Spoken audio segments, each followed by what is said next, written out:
ದೇಶದಲ್ಲಿ ರಾಜಕೀಯ ಮಾಡಿ ಈ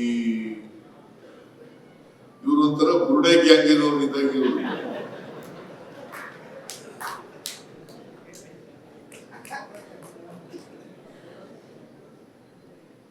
ಏನೇ ಇರ್ಲಿ, ನಾನು ಹೆಚ್ಚು ಮಾತಾಡಕ್ಕೆ ಹೋಗಲ್ಲ. ಪಂಚಾಯಿತಿಗಳು ಸುಭದ್ರ ಆಗಬೇಕು.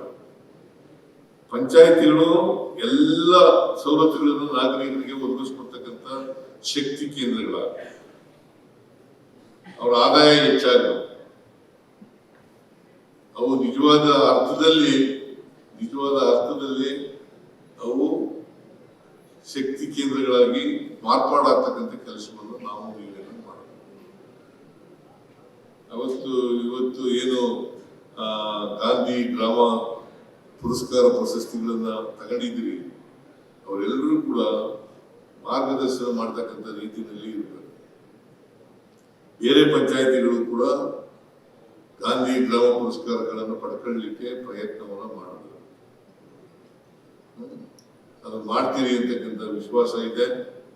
ನೀವೆಲ್ಲ ಗ್ರಾಮ ಪಂಚಾಯತಿ, ನಾನು ತಾಲೂಕಾ ಬೋರ್ಡ್ ಮೆಂಬರ್ ಆಗಿದ್ದು 1978ನೇ ಇಸ್ವಿನಲ್ಲಿ, ಆಗಿನ್ನೂ ಇದು ಬಂದಿರಲಿಲ್ಲ.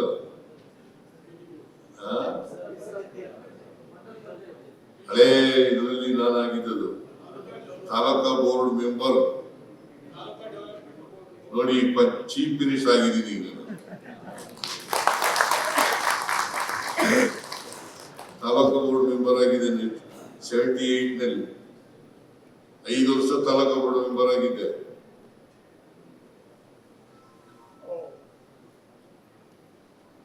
ಆಮೇಲೆ 83ರಲ್ಲಿ ಅಸೆಂಬ್ಲಿ ನಿಂತ್ಕೊಂಡೆ. ತಾಲೂಕಾ ಬೋರ್ಡ್ ಮೆಂಬರ್ ಆಗೋದ್ರಿಂದ ಗೆದ್ಬಿಟ್ಟೆ ನಾನು.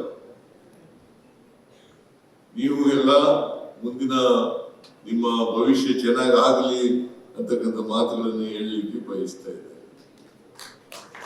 ಗ್ರಾಮ ಪಂಚಾಯತ್ MLA MP-ಗಳಾದ್ರೆ ಬಹಳ ಒಳ್ಳೆಯದು.